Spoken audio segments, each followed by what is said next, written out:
비결이 무엇일까? 그것은 바로 여러분 영혼에 달려 있습니다. 여러분이 인생을 정말 아름답고 풍요롭게 사는 비결은 돈이 아니에요. 명예도 아니고 권세도 아닙니다.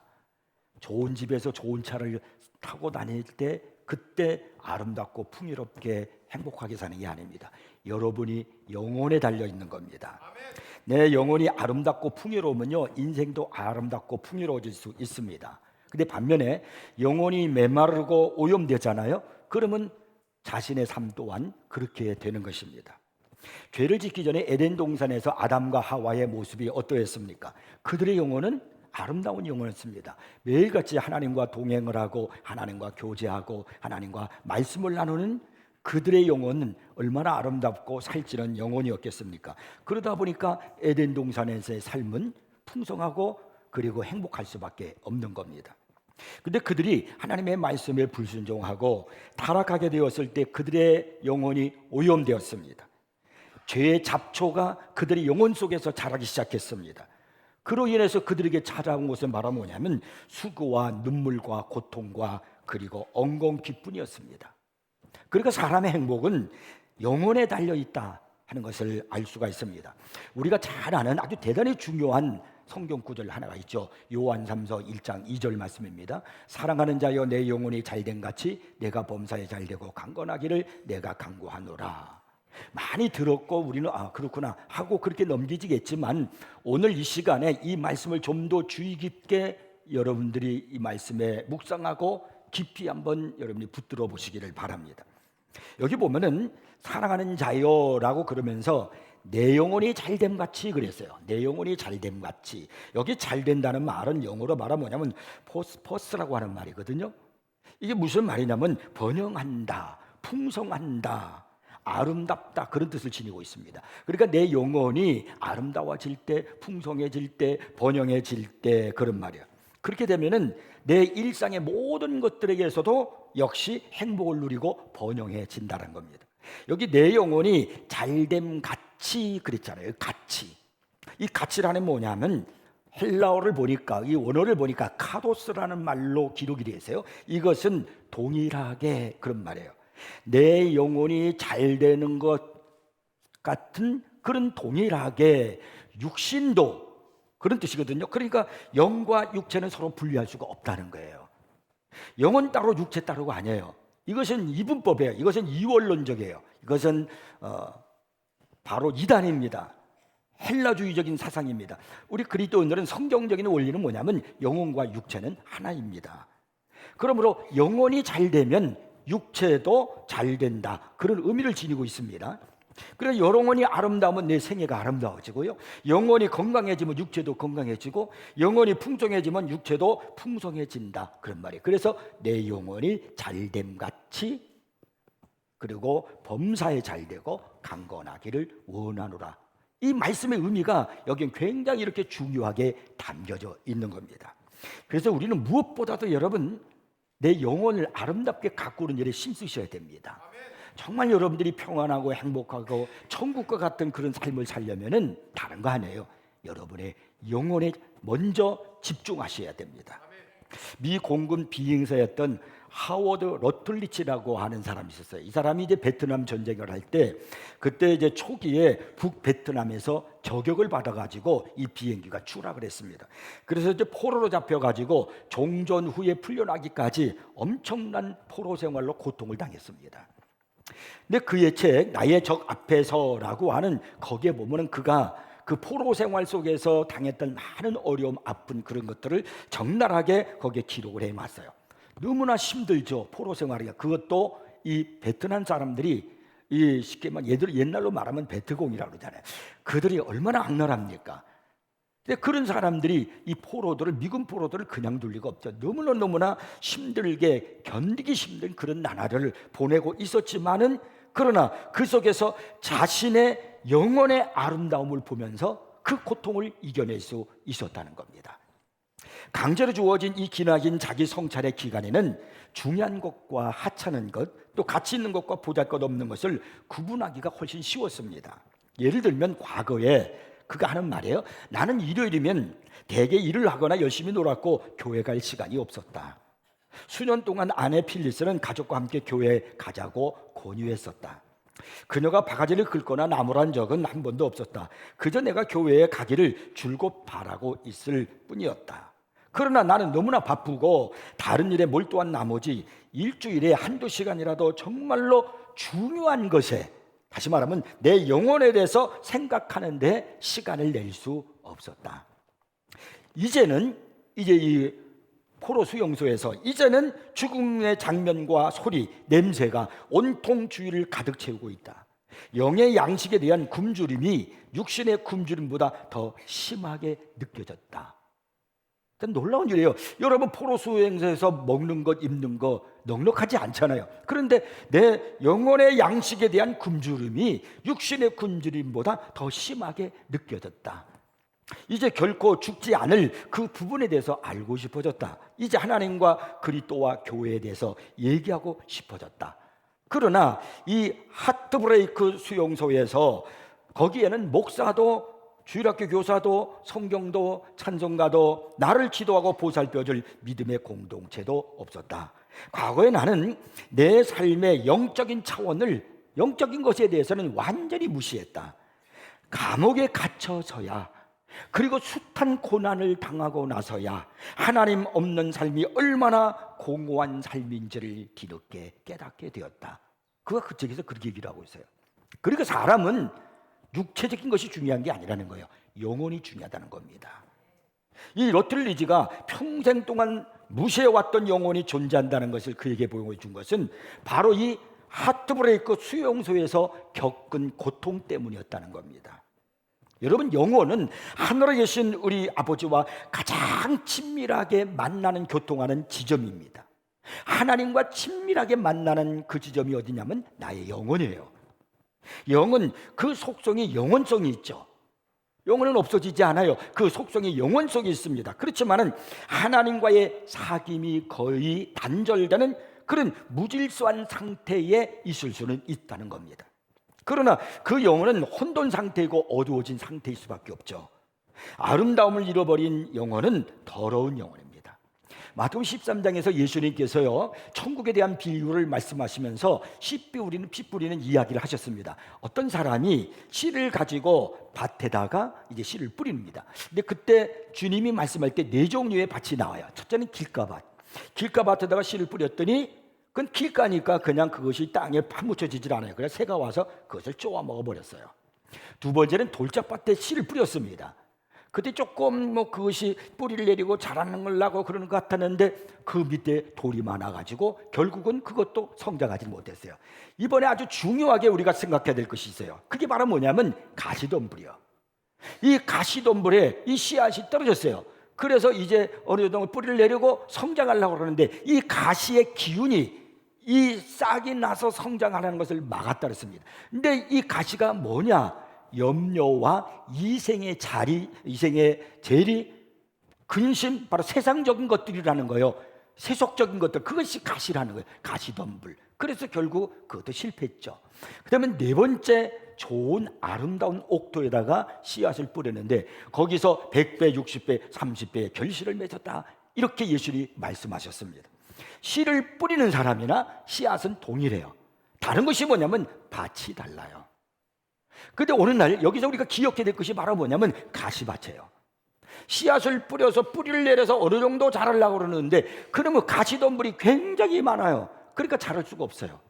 여기 밭은 우리의 내면 상태를 말하기도 하고 또 나아가서 우리의 영혼을 말하기도 하는 것입니다.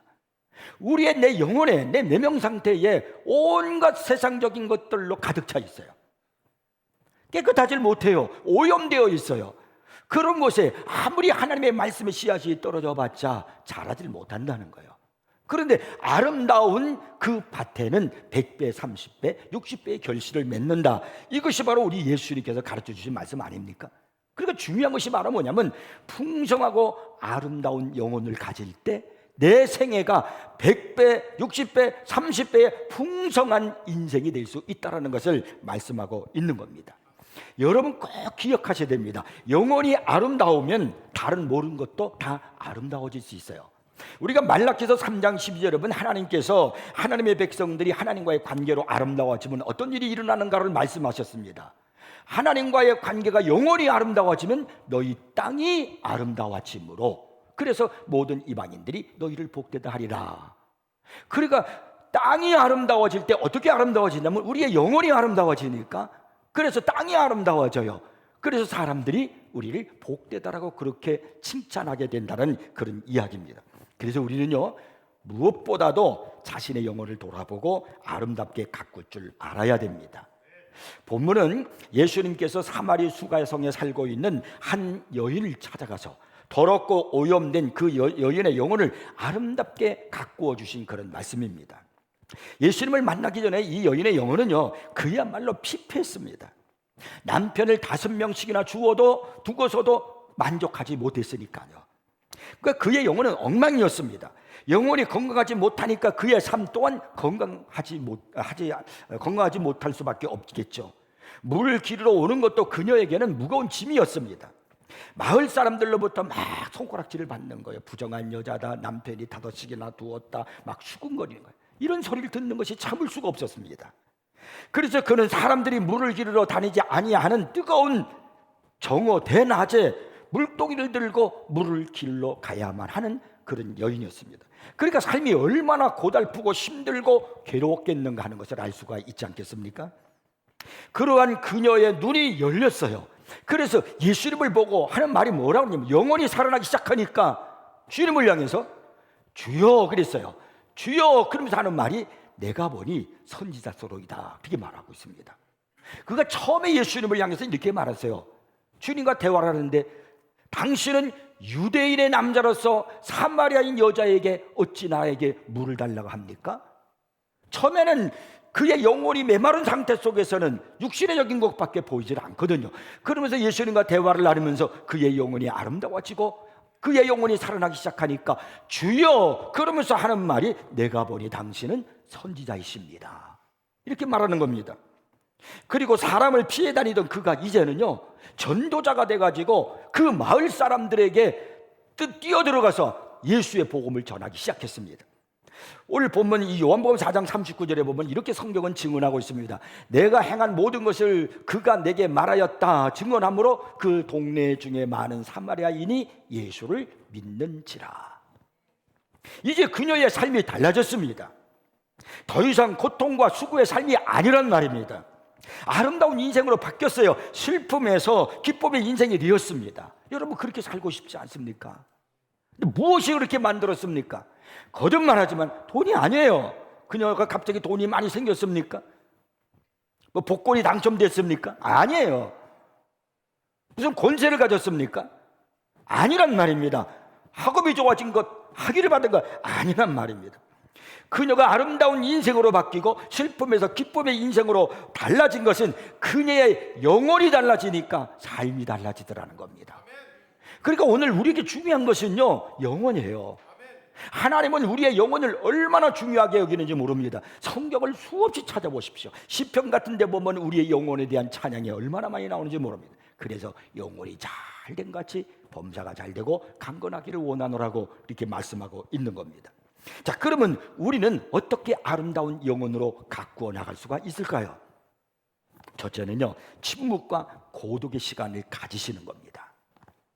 사탄은 우리의 영혼을 아름답게 가꾸게 하지 못하기 위해서 우리의 삶의 매 순간에 세속의 소음으로 뒤덮고 있습니다. 이런저런 매스컴을 통해서 들려오는 소리, 사람들의 입을 통해서 들려오는 소리, 그것이 하나님의 음성을 듣는 데 방해하고, 그리고 또한 내 영혼을 메마르게 만들고 있습니다. 내 영혼을 흠집을 내고 있다, 이 말입니다.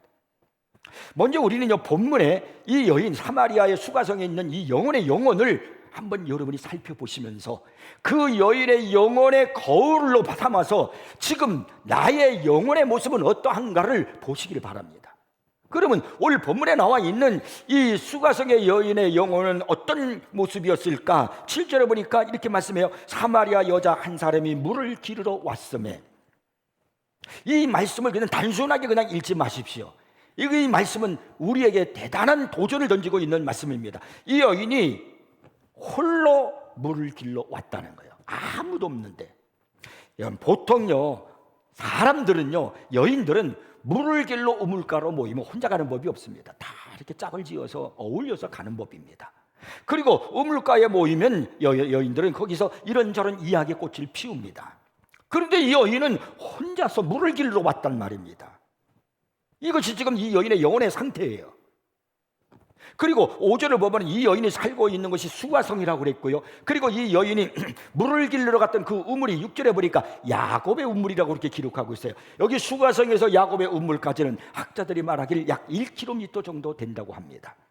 사실 1km는요, 이게 짧은 거리가 아닙니다. 굉장히 먼 거리입니다.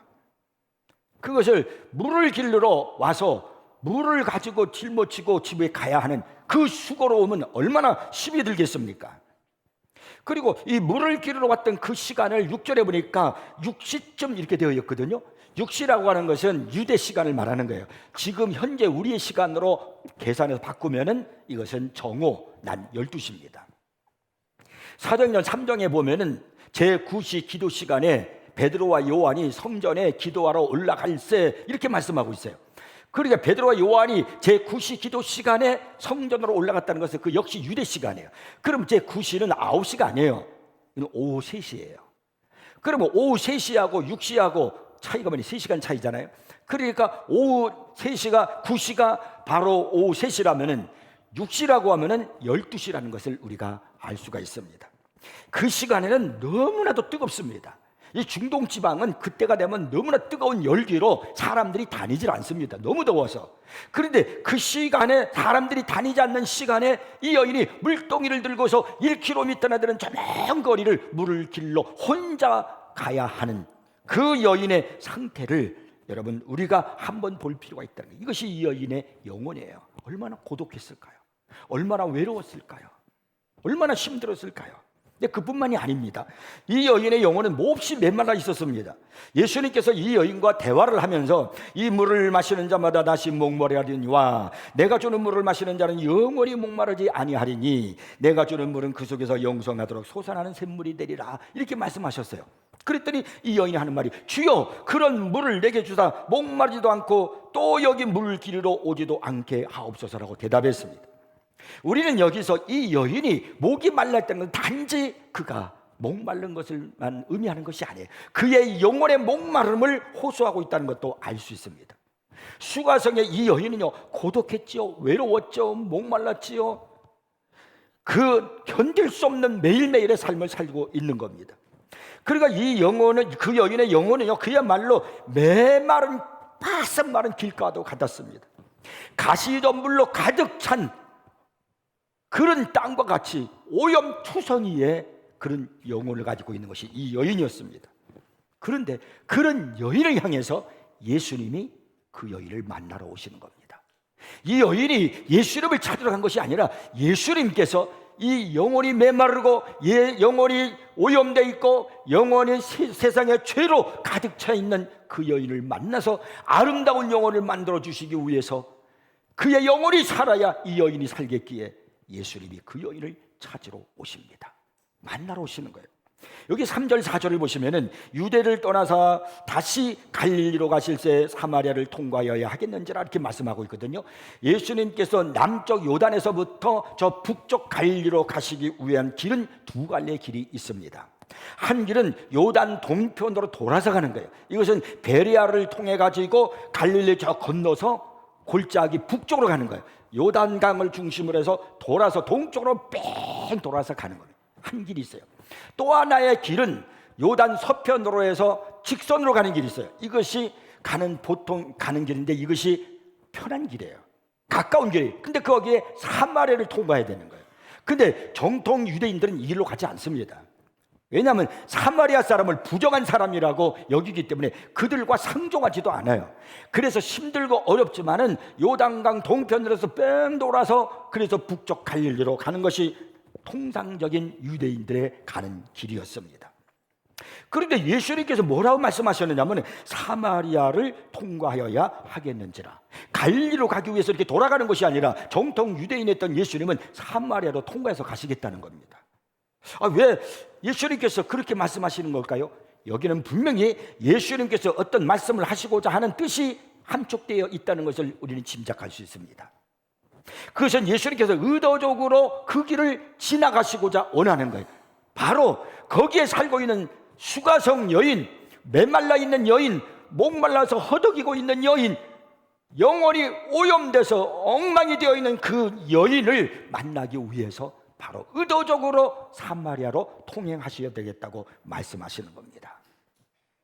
예수님은 영혼이 오염되고 사람들로 인해서 상처 투성이가 된 그 사람을 아름답게 치료해 주기 위해서 이 여인을 찾아오시는 겁니다.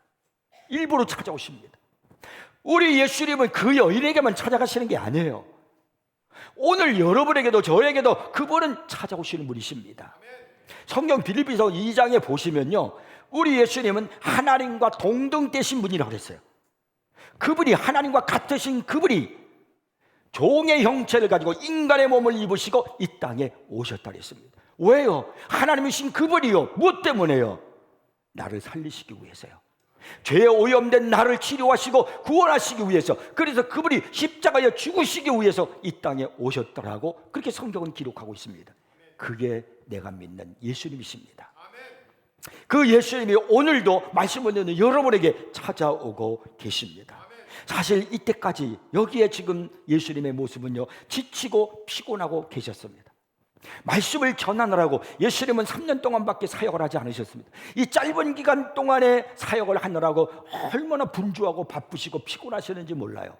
그런 예수님이 요단강에서 시원하게 쉬시고 싶으셨을 텐데도, 머물고 계시고 싶으셨을 텐데도 지금 여기 한 여인 죄인을 찾으시느라고 더 피곤해 계셨고요.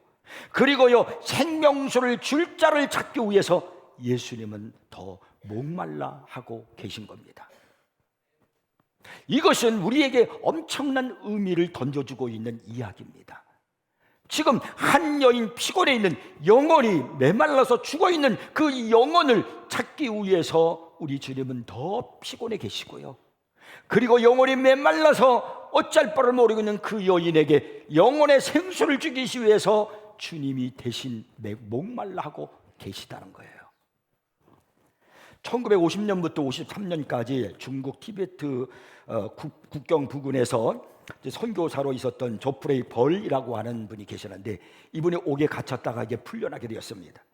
그런데 그분이 옥에 갇혀 있는 기간 동안에 이 내용의 말씀, 요한복음 4장에 있는 내용의 말씀을 그가 감동을 받으면서 글을 썼어요. 근데 그가 글을 썼는데 어떤 이야기를 썼는가 보세요. 예수님과 이 여인의 만남에 대한 이야기를 글을 썼어요. 제가 읽어드릴 테니까 한번 들어보십시오. 만일 그녀가, 여기 그녀는 수가성 여인이에요. 예수님께서 보시는 대로만 볼 수 있었다면 그녀는 또 다른 어느 날 정오를 희미하게나마 그려보았을 것이다. 여기 그녀는, 이 수가성 여인의 그녀는 또 다른 어느 날 정오를 희미하게나마, 이 또 다른 어느 날 정오는 언제일까요? 예수님께서 목말라 하시면서 피곤해 하시면서 바로 이 정오에, 뜨거운 정오에 야곱의 우물에 와서 바로 수가성 여인을 만나셨잖아요. 근데 그 어느 날이 언제냐면 예수님이 십자가에 못 박혀 죽으시는 날이에요. 우리 예수님이 십자가에 못 박히셨어요. 정오예요. 그때 예수님이 거기에 못을 박히시면서 뭐라고 말씀하셨습니까? 내가 목마르다. 피와 물을 다 쏟으시면서 내가 목마르다고 말씀하신 그 시간을 말하는 거예요. 그러니까 그녀는 또 다른 어느 날 정오를 희미하게나마 그려보았을 것이다. 태양의 빛이 있고 어둠 속에 묻혀지고 이 낯선 사람이 로마의 십자가 형틀에 매달려 내가 목마르다고 외치신 그 정오 말이다. 그녀는 그를 보고 지친 땅에서 한 큰 반석의 그림자를 보았을 것이고 생명수가 터져 나오는 매 맞으시는 그리스도를 발견했을 것이다. 그는 그녀가 하는 것보다 훨씬 더 목마르셨다. 예수님은 그녀가 하는 것보다 더 목마르셨다는 거예요. 그는 바로 하나님의 마음을 대변하고 계셨다. 그는 영혼의 고뇌 속에서 움직여 나가셔서 이 죄로 물든 영을 회복하심으로써 만족을 얻으려 하셨다. 그리고 예수님께서 십자가에 못 박혀 그분이 다 피와 물을 쏟으시면서 그리고 십자가 위에서 내가 목마르다 라고 한 것은 오늘 저와 여러분들의 메마른 영혼을 살리시기 위해서 주님이 그렇게 하셨단 말이에요. 근데 그런 일을 우리에게 이미 예표로 보여주기 위해서 수가성의 사마리아 여인에게 찾아가실 때 피곤하고 지쳤지만 그러나 그 여인을 살리기 위해서 찾아가셨고, 그리고 주님은 목마르셨지만 그 여인의 목마른 영혼을 다시 그에게 생수를 주시기 위해서 예수님이 목마름을 참으셨다는 거예요. 겪으셨다는 거예요. 이 사건을 이렇게 이야기를 하면서 우리에게 대조해 보았을 때 오늘 우리는 이 말씀을 보면서 얼마나 주님의 은혜가 큰지 몰라요. 예수님이 이렇게 목마르고 피곤하시고 큰 고통을 당하신 것은 저와 여러분을 살리시기 위한 우리 예수님의 사랑이심을 믿으십시오.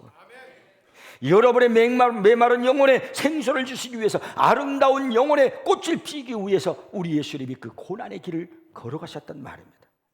주님은 오늘도 여러분의 영혼을 아름답게 갖고 가기를 원하십니다. 많은 소음 속에 파묻혀 살고 있는 우리는 조금 더 좀 물러서서, 시끄러운 세상 속에서 좀 물러서서 엘리야처럼 고요하게 세미한 음성을 들을 줄 알아야 돼요. 이것이 영혼을 가꾸는 겁니다. 우리는 정기적으로 물러나서 홀로 갖는 시간을 가질 필요가 있어요. 내면의 정원에서 하나님을 만나기 위해서 일상생활과 대인관계와 세계의 요구로부터 벗어나는 시간이 필요합니다. 여러분은 하나님을 만나기 위해서, 주님의 음성을 듣기 위해서, 내 영혼을 가꾸시기 위해서 그런 시간들을 하루 동안에 얼마나 가져보는가요? 여러분 생각해 보셨습니까? 이 여인의 그 영혼의 상태를 보면서 여러분의 영혼을 보았을 텐데 어떻던가요? 똑같지는 않던가요? 시편 37편 7절에 보니까 여호와 앞에 잠잠하고 참고 기다리라 말씀합니다. 시편 62편 5절에 보니까 나의 영혼아 잠잠히 하나님만 바라라, 물은 나의 소망이 그로부터 나오는도다라고 말씀합니다. 여러분, 무엇보다 여러분의 영혼의 아름다움을 가꾸기 위해서 노력하시길 바랍니다. 그것이 여러분이 이 세상을 살아가면서 행복하게 사는 길이고요, 아름답게 사는 길입니다.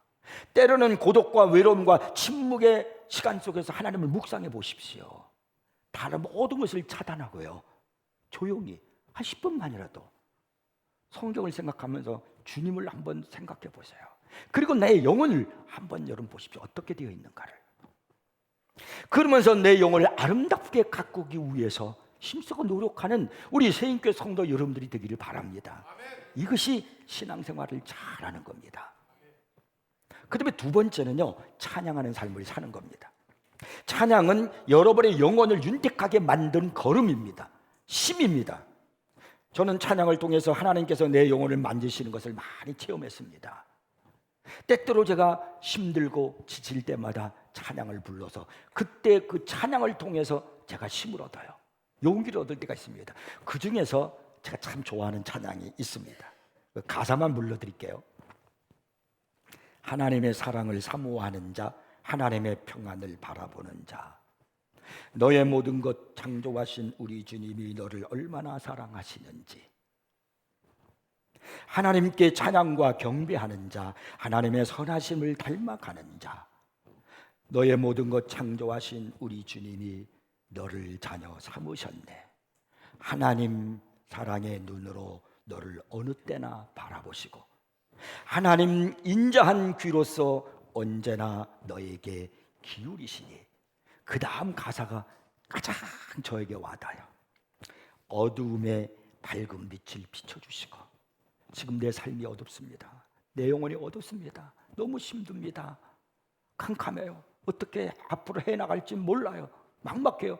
그러나 그 순간 하나님은 빛으로 나를 비춰주시어서 나의 갈 길을 알게 해주시는 거예요. 그 다음에 너의 작은 신음에도 응답하시니. 우리는 크게 부르짖고 외쳐야만 하나님의 응답이 있는 줄로만 생각하지만 자그맣게 내가 기도할 수 있는 힘조차도 없어서 신음하듯이 주님 앞에 그렇게 기도할 때도 주님은 응답하신다는 거예요. 나의 작은 신음에도 응답하시니 너는 어느 곳에 있든지 주를 향하고 주만 바라볼지라. 이것이 얼마나 가슴에 와닿고 힘들고 어려울 때마다 이 찬송을 부를 때 내 신앙의 힘이 되는지 몰라요. 예수님은 갈급한 영혼 속에 허덕이고 있는 수가성 여인을 찾아오셔서요, 영생하도록 솟아나는 샘물을 주리라 이렇게 말씀하셨습니다. 더 이상 미움과 불만 속에 살아가지 말고 찬양의 삶을 살라고 그 여인의 영혼을 아름답게 가꿔주신 겁니다. 지금까지 영혼이 엉망이 되다 보니까 사람들이 미운 거예요. 자기를 막 수덕거리고 자기를 막 조롱하고 있는 그 여인들이 미웠어요. 그 여인들이 하는 말이 속상했어요. 괴로웠어요. 그런데 그의 영혼이 아름답게 가꾸어질 때 이제 더 이상 그들이 미워하지 않아요. 그러니까 전도자가 되는 거죠.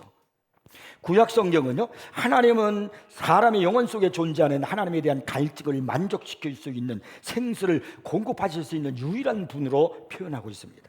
이사야서 12장 3절에 보니까 그러므로 너희가 기쁨으로 구원의 우물들에서 물을 기르리로다 이렇게 말씀해요. 다윗은 하나님이여 사슴이 시냇물을 찾기에 갈급함과 같이 내 영혼이 주를 찾기에 갈급하나이다 라고 말씀하고 있고요. 이사야서 55장 1절에서는요, 오호라 너희 모든 목마른 자들아 물러나오라, 돈 없는 자들 오라, 너희는 와서 사목대 돈 없이 값없이 와서 포도주와 젖을 사라. 하나님은 성경 여러 곳에서 하나님께서 여러분들의 영혼을 갈증을 채워주신다고 약속하고 있습니다. 본문에서도 예수님께서는요, 당신만 인간의 갈망을 채울 수 있는 오직 유일하신 분이시라고 이렇게 말씀하십니다. 그렇다면 여러분은 그분이 내 인생의 모든 만족을 채울 수 있는 예수님만이 유일하신 분이시라고 여러분 믿습니까? 여러분은 그분께서 주시는 생수의 맛을 보셨습니까? 그렇다면 어찌 우리가 그분께 찬양하지 않을 수 있겠습니까? 예수님께서 영원히 목마르지 않은 생수를 내게 주리라 이 여인에게 이렇게 얘기하니까, 이 여인이 조금 전에 물을 주세요 라고 말했더니 이 여인이 대뜸 뭐라고 말합니까? 나 이제 예배드리고 싶습니다. 예배드리고 싶습니다. 예배에 대해서 말하고 있는 거예요. 그래서 예수님께서 하나님은 영이시니 예배하는 자는 영과 진리로 예배할지니라 이렇게 그 여인에게 말씀하셨던 겁니다. 누가 예배를 드립니까? 찬양하는 사람이 예배를 드리는 거예요. 그러므로 찬양하는 삶, 예배하는 삶이 우리의 영혼을 아름답게 하는 것입니다. 예배하는 사람이 되십시오. 예배 힘쓰는 여러분이 되십시오. 찬양하는 사람이 되세요. 그러면 여러분의 영혼이 살찌고 잘 돼서 범사가 잘 되고 강건하는 축복이 임할 줄 믿으시기 바랍니다. 그 다음에 세 번째는요, 하나님께 귀를 기울이는 삶을 사는 겁니다. 모세가 시내산에서 하나님과 함께 있다가 내려와서 이스라엘 백성들이 금송아지 주위를 돌면서 춤추는 것을 보았을 때, 그는요 싸늘한 새벽에 자기처럼 물벼락을 맞는 그런 기분이었을 것입니다. 열흘 동안 모세는 거룩함 그 자체에 잠겨 있었습니다. 하나님의 영광에 잠겨 있었습니다. 그런데 이제 내려와 보니까 이 금송아지라니 마음이 찢어졌습니다. 어떻게 이런 일이 일어났습니까? 모세가 하나님께 귀를 기울이고 있는 동안에 대제사장인 그의 형 아론은 사람들에게 귀를 기울이고 있었기 때문입니다. 두 사람이 전에 들은 소리가 각각 달랐기 때문에요. 모세가 귀를 기울여 받은 것은 거룩함 십계명이었습니다. 그러나 아론이 귀를 기울여 받은 것은요, 불평과 소원과 그리고 요구들이었어요. 모세는 타협할 수 없는 하나님의 계명을, 법을 받았지만은 아론은요 인간의 변덕에 끌려간 것입니다. 이 모든 차이는 내가 무슨 소리를 들었는가에 달려있는 겁니다. 지금까지 수가성 여인이 들은 말은 동네 사람들이 하는 말들이었어요. 욕하고 핀전하고 부정하고 막 그리고 오염된다 그러고 이 여인을 향해서 그런 말을 했습니다. 그러니 이 여인의 마음의 상처가 얼마나 컸겠습니까? 영혼이 얼마나 힘들었겠습니까? 사람들이 보기가 싫었을 거예요. 사는 것도 마지 못해 살았을 것입니다. 그러나 이제 이 여인이 사람의 소리가 아니라 주님의 음성을 들을 때부터 그의 영혼이 살아나기 시작했습니다. 가뭄에 메마른 그의 영혼이, 빈들의 마른 풀같이 시들은 그의 영혼이 이제 바른 새싹들이 돋아나는 그런 모습이 이 여인에게서 나타나기 시작했습니다. 그 여인의 영혼이 아름다워진 거예요. 여러분, 영혼을 아름답게 가꾸시려면 침묵과 고독의 시간을 따로 확보하셔야 됩니다. 그런 상황에서 의식적으로 자꾸 하나님의 음성을 듣는 훈련을 하십시오. 성경을 읽으면서 하나님의 듣는 시간을 가져보십시오. 묵상하십시오. 내 영혼이 살찌기 위해서, 아름다워지기 위해서요. 아무리 힘들고 어려운 일을 만나도 내 영혼이 아름답고 살쪄 있잖아요. 그러면요 모든 문제들을 이겨나갈 수 있습니다. 영혼이 잘 되면 범사가 잘 되고 강건해진단 말입니다. 영국의 유명한 설교자인 스펄전 목사가 어느 날 한 공연장에서 설교를 하게 되었습니다. 그때 엄청난 인파가 몰려왔습니다. 수천 명이 공연장에 들어서기 위해서 입구에서부터 줄지어 서 있었습니다. 이미 공연장 안에는 수만 명의 사람들이 들어와서 거기에 차 있었습니다. 수많은 요원들 앞에서 이 스펄전 목사는 그 무게감 때문에 손이 떨렸습니다. 숨을 한번 깊이 들이킨 후에 차분하게 숨을 내쉬었습니다. 안내원을 따라 군중 속 미로를 통과하여 그날 밤 설교할 강대상에 다다랐습니다. 1층부터 저 3층 높은 데까지 막 그냥 좌석이 꽉 찼습니다. 복도와 계단, 뒷벽이 이르기까지 서 있을 수 있는 모든 것은 사람들이 빽빽히 들어서 있었습니다. 공연장엔 바로 기대감과 기쁨, 희망으로 가득 차 있었습니다. 예정보다 10분 정도 빨랐지만은 기다리는 저 군중들의 모습을 보면서 스펄전 목사가 기다릴 수가 없었습니다. 그래서 이 목사님은 성경 본문을 읽은 뒤에 기도를 했습니다. 감사의 마음을 쏟아놓고 청중을 향해서 이제 그가 말씀을 선포하기 위해서 강대상으로 나아갔습니다. 근데 그때 누군가가 불이하고 날카롭게 외치는 겁니다. 이어서 다른 이가 관람석이 무너진다라고 또 소리를 치는 거예요. 그리고 어떤 사람이 또 천장이 내려앉는다고 또 소리를 치는 겁니다. 경건하고 고요했던 그 자리가 비명과 고함으로 터져나왔습니다. 참사임을 직감한 수백 명의 사람들이 자리에서 일어나가지고 출입문을 향해 막 필사대로 달려나가는 거예요.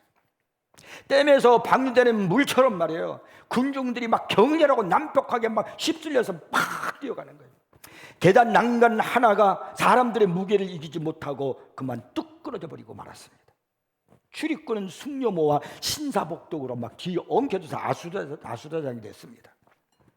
관람석에 있던 사람들은 밖으로 나가기 위해서 안간힘을 쏟고, 근데 이상한 것은 밖에 있는 사람들은 재빨리 그 빈자리를 차지하기 위해서 또 안으로 밀치고 들어오는 거예요. 그러니까 막 이 안이 말입니다, 아수라장이 된 겁니다.